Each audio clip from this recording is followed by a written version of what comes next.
Film diawali oleh kedatangan seorang wanita ke dalam sebuah tempat peribadahan. Di sana, ia berniat melakukan pengakuan dosa kepada seorang pastor. Mengakui telah melakukan pengkhianatan kepada suaminya, berselingkuh dengan seorang lelaki yang lebih pantas menjadi anaknya. Lalu wanita itu pun mulai bercerita. Beberapa waktu sebelumnya, 3 orang sahabat sedang berwisata ke Lisbon, Portugal. Mereka bersiap-siap karena akan mengunjungi sebuah tempat wisata. Namun, salah satu dari mereka yaitu Mai memutuskan untuk tetap tinggal di hotel saja karena merasa tidak enak badan. Siangnya Mai memutuskan untuk pergi ke pantai, berenang berdampingan dengan deburan-deburan ombak. Saat sedang beristirahat, sambil berjemur badan di teriknya matahari, seorang pemuda tampan mendatanginya. Walau enggan menanggapi, namun akhirnya Mai terpesona juga akan ketampanan sang pemuda. Jericho nama si pemuda tampan tersebut, yang kebetulan ia berkewarganegaraan sama dengan Mai. Meski awalnya menolak, namun akhirnya Mai menerima ajakan sang berondong memandu wisata dirinya berkeliling Portugal. Jericho si Brownies mengajak Mai ke sebuah tempat wisata yang sering dikunjungi oleh para wisatawan. Saat Mai bersandar kelelahan, Jericho meledeknya. Lalu, Mai pun balas meledek si Brownies itu. Tak terima dengan ocehan Mai, Jericho berusaha menunjukkan kedewasaannya dengan mengecup bibir sang wanita. Mag-Mobile Legends. Di sanalah Mai menantang kelaki-lakian Jericho, hingga Jericho pun ingin membuktikannya. Akhirnya mereka sepakat untuk pergi ke hotel, melampiaskan keliaran yang terpendam. Dengan hasrat yang menggelora, bercampur dengan deru napas yang memburu menuju puncak kenikmatan yang hakiki. Ternyata keduanya mengakui bahwa ini adalah sebuah perselingkuhan. Dikarenakan Jericho maupun Mai masing-masing sudah mempunyai pasangan. Brownies itu pun memohon supaya Mai merahasiakan hubungan ini, dikarenakan ia tidak mau ada masalah dan melukai orang lain. Mai pun menenangkan Jericho, karena memang ini hanya cinta satu malam. Setelah check out dari hotel, mereka sempatkan mengobrol sebentar di taman kota. Jericho berharap untuk bisa berjumpa lagi, namun Mai tidak terlalu menanggapinya, karena mungkin ini akan terlupakan. Waktu pun berlalu, tak terasa tugas diplomat ayah Jericho selesai. Mereka kembali ke Filipina. Karena ketidaksanggupan ayah Jericho menghadapi kelakuan anak laki-lakinya itu, sang ayah pun menitipkan Jericho pada ibu baptisnya untuk bisa magang di museum, mengajarkan rasa bertanggung jawab kepada Jericho dan sekelilingnya. Setelah berkenalan dengan para karyawan yang lain, Jericho langsung bertugas. Ketika sedang menjalankan tugasnya, secara tak sengaja matanya tertuju pada sesuatu, pada seorang wanita cantik seperti pernah dikenalnya. Mencari dan langsung mengawasinya. Di antara para pengunjung museum, pada akhirnya mereka saling menatap. Namun, Mai terlihat acuh lalu meninggalkan Jericho begitu saja. Sempat kehilangan jejak Mai, Jericho berusaha terus mencarinya hingga pergi keluar gedung. Tiba-tiba, seseorang menegurnya dari belakang. Oh, itu ternyata Mai. Sang Brownies amat senang karena bisa berjumpa lagi dengan Mai. Mereka mengobrol, namun Jericho sempat kaget melihat cincin kawin di jari Mai. Berondong itu membuat kesimpulan sendiri, tapi Mai berusaha menjelaskan tentang pernikahannya yang tidak bahagia. Dan Mai pun menolak ajakan Jericho yang mencoba untuk mengajaknya bertemu lagi. Setelah beberapa hari kemudian, saat Jericho memandu rombongan anak SMU, Mai mengunjunginya ke museum. Konsentrasi Jericho terpecah ketika melihat sang Mai datang. Lalu, ia mengalihkan pandangan anak-anak SMU itu, dan Mai pun menggoda Jericho dengan meremas bokong berondong itu. Pemuda tampan itu pun terkejut, merasakan sesuatu sensasi berbeda, dan ia pun balas menggoda selingkuhannya tersebut. Saat selesai membantu anak-anak SMU, Jericho menghampiri Mai yang sedang menunggunya di mobil. Masuk ke dalam mobil, basa-basi sebentar dan ahai, Mai dengan ganasnya menerkam Jericho, meluapkan kebutuhan jasmaninya pada pemuda tampan itu. Tapi, sayangnya saat lagi nafsu-nafsunya, kenikmatan mereka harus tertunda karena kedatangan orang tua Jericho. Mai pun memberikan alamat tempat dia menginap kepada Jericho. Malamnya, Jericho mengunjungi Mai, terus memenuhi kebutuhan libido mereka. Bercengkrama di ranjang bergoyang, hari terus berlalu. Mereka berdua semakin intens berhubungan. Sampai suatu waktu, di mana ketika ayah Jericho menjemput dari tempat kerjanya, ia menyarankan anaknya itu untuk mendaftar menjadi anggota dewan. Menasehatinya agar mau terjun ke dunia politik. Jericho yang nampak tidak tertarik meminta pendapat Mai, dan wanita pun menyarankan untuk menolaknya. Namun Jericho harus berceloteh mengeluh tentang kedua orang tuanya. Seperti biasa, Jericho yang suka sekali menggoda Mai mencandainya di ranjang. Pada saat berhasil melepaskan diri, ia berlari keluar kamar dan terus berlari di lorong hotel. Jericho yang berhasil menangkapnya ditenangkan oleh Mai. Dan saat itu, pemuda tampan itu pun menanyakan, apakah ini pertama kalinya Mai berselingkuh atau sebelumnya pernah. Guys, kita balik dulu ke tempat peribadahan. Saat Mai mengaku dosanya, jadi Jericho itu adalah selingkuhan pertama Mai. Entah kenapa, ia merasa kalau Jericho itu adalah seorang yang istimewa, hingga ia akhirnya jatuh cinta. Hanya saja, ia tak mau mengakuinya. Nah, sekarang kita balik lagi ke ceritanya ya. Jadi, saat suami Mai bertugas di luar kota, Mai memutuskan untuk mengontrak rumah dekat dengan kediaman ortunya Jericho. Saat Brownies berkunjung ke rumah Mai, ia terkejut dengan kondisi Mai yang tergeletak di atas tangga.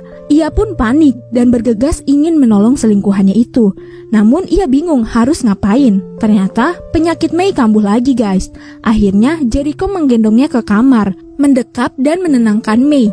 Saat Mai mengusirnya karena ia tak bisa melayani Jericho, tapi ia dibuat terharu dengan sikap yang ditunjukkan oleh berondongnya tersebut. Jericho yang menunjukkan kedewasaannya melayani Mai dengan sepenuh hatinya, membuatkannya makanan, membersihkan rumah hingga membersihkan lainnya. Keesokan sorenya, ketika Jericho datang ke rumah Mai, dia merasa happy karena Mai sudah terlihat sehat. Jadi, si Brownies bisa kembali unboxing bersama kekasihnya itu. Secara sudah lama senjatanya tadi asah, menggendong Mai ke kamarnya dan indihoy. Sayangnya, Jericho merusak suasana dengan memberitahukan kedatangan kekasihnya Pebby ke Manila. Hal itu membuat Mai kesal, walau ia bilang tak apa-apa. Namun, raut wajah dan sikapnya tak bisa ditutupi. Mai merasakan kecemburuan saat mengawasi Jericho yang sedang bertemu dengan kekasihnya, melampiaskan bersama sahabatnya, bermain di playground dan mabora di klub, membuang kesepiannya dengan bersenang-senang, melepaskan kegalauan hatinya. Tersadar, setelah berada di tempat tidur, suaminya memberitahukan bahwa Krim dan Pian yang mengantar ia pulang. Seperti biasa, suaminya Pil hanya memanfaatkannya untuk kepentingan pekerjaan saja, hanya menjadi pajangan untuk bertemu dengan rekan bisnisnya. Sesampainya di rumah, Pil menegurnya karena tak bisa bersandiwara di saat makan malam dengan rekannya. Sampai pada akhirnya, Pil menanyakan tentang Jack atau Jericho. Sempat berbohong, namun Mai mengakui tentang perselingkuhannya. Beradu argumen dengan suaminya, masing-masing saling membela diri. Pada suatu keputusan, Mai lebih memilih cinta daripada uang. Wanita cantik itu meninggalkan suaminya demi mengejar cinta serta kebahagiaannya. Jericho yang kesulitan mencari tempat tinggal Mai yang baru, akhirnya menemukannya. Berbincang tentang banyak hal dan Mai sebagai seorang wanita dewasa mencoba menasehati Jericho saat menghadapi Pebby kekasihnya. Dan Jericho mendengarkan nasihat dari Mai, mencoba memahaminya sambil berpikir. Saat Mai tidak meneruskan ucapannya, membuat Jericho kepo dan terus berusaha merayu untuk mengatakannya. Lalu Jericho menggodanya dengan memamerkan tubuh atletisnya, membuat Mai tak berdaya untuk menolaknya. Mereka pun unboxing. Melanjutkan obrolan di kafe kecil, saling bercerita, namun lebih banyak Jericho yang cerita tentang keluarganya. Musik yang terus berkumandang di kafe membuat Jericho mengajak Mai untuk berdansa.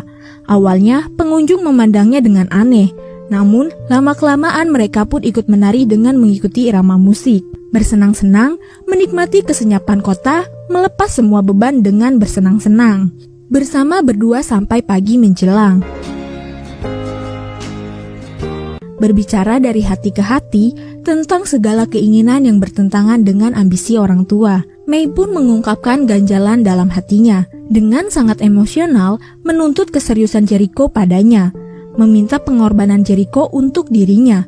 Menghasut untuk bisa mengambil keputusan sebagai seorang lelaki dewasa, apapun resikonya. Karena resiko untuk dihadapi, layaknya pria sejati. dan Jericho hanya bisa meratap, memeluk juga memohon pada Mei untuk mengerti dirinya. Mei pun memutuskan untuk mengakhiri semuanya, berbesar hati mengikhlaskan Jericho berpisah di malam itu dengan pelukan perpisahan. Dan entah kapan bisa berjumpa lagi. Jericho berjanji untuk menjadi lebih baik dengan tamparan kata dari Mei. Dia berjanji untuk bisa lebih mandiri. Mereka pun berpisah. Jericho memilih pulang dengan berjalan kaki.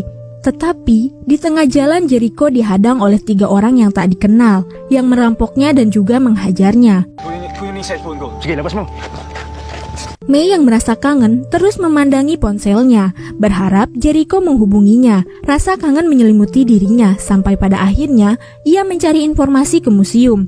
Dan dari rekan Jericho, ia baru mengetahui bahwa pemuda yang ia cintai terbujur tak berdaya di rumah sakit. Mengalami cedera otak, akhirnya Mei memutuskan untuk menyewa sebuah rumah di dekat tempat tinggal Jericho agar ia dapat melihat pemuda yang ia cintainya setiap hari. Order ako ng 3. Magkano pa deliver sa Lucena? Sorry, wala. Dengan segala kesedihan dan air mata, pada suatu ketika ia memimpikan Jericho mendatangi rumahnya, hingga membuatnya terbangun, lalu terburu-buru menuju balkon untuk mengetahui keadaan Jericho. Tangis tak lagi dapat dibendung, penyesalan tak dapat lagi diingkari. Dengan berat hati ia harus melihat sesosok jenazah yang tertutup kain putih dimasukkan ke dalam ambulans. Mei menghadiri penghormatan terakhir untuk Jericho di salah satu tempat peribadahan pagi ini. Setelah orang tua dan Pebby kekasihnya memberikan kenangan tentang sosok Jericho, tiba-tiba Mei mengangkat tangannya untuk memberikan ucapan terakhir.